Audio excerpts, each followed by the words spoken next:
Hello everyone, welcome back. This is another video. It's going to be a short one, this one, relatively anyway. It's just a review on my Nikon D3100. So as you can see here, I've got my Nikon D3100.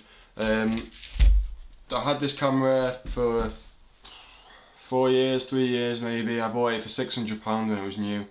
But now obviously over time they've gone down a lot in price, and I think you can actually get them for about £150 second hand, which is very cheap for an SLR, to be fair.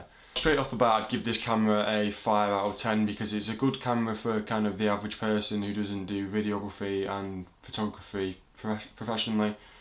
But it just doesn't cut it. It's not got anything special to it, and there is a lot of holdbacks. Now, in my opinion, the biggest holdback for this camera is the fact that, if you can see here, it hasn't actually got a microphone input.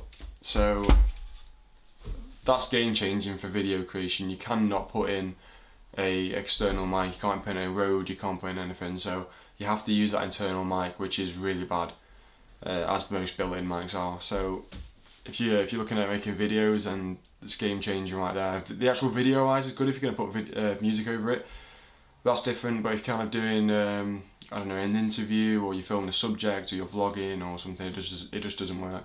Now, another thing that's holding this camera back, it hasn't got autofocus in filming. That's silent.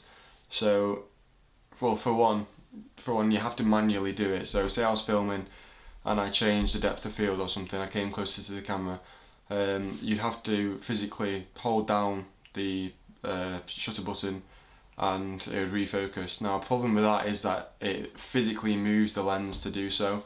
So if you're doing it and you focus, you can hear the grinding of the lens. It makes an absolute racket. Another thing is that, like I was saying, you have to manually hold it down. You can't just leave it. So for example, if I hold up these scissors here, they're in focus here, and if I bring it closer to the camera, they become in focus still, and back again.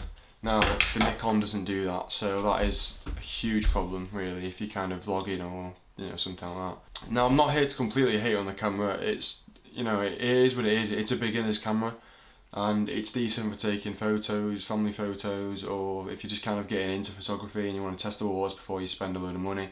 It's good for that, but just really bear in mind about what I was saying about that microphone, because that is it's a game-changing problem really. Now, I'll throw up on screen some photos that I have taken with this camera, so you can see that you actually can get some pretty good photos with it. It's a camera. It's a lot of its capability depends on you as a photographer and what you're doing in the settings. So, like I say, I'm not here to completely hate on the camera. It can do some good stuff, but just don't expect it to be kind of the professional camera for 150 quid. It's just not going to happen. Okay, so that's my short and sweet review of the D100. I don't want to go too in depth of it because I'm guessing most of the people who are going to be looking at this camera reviews will be beginners looking to get into something cheap. So summary, 5 out of 10. It's decent if you're just starting out. Don't use it for videos, and don't expect to be something it's not. It's a beginner's camera.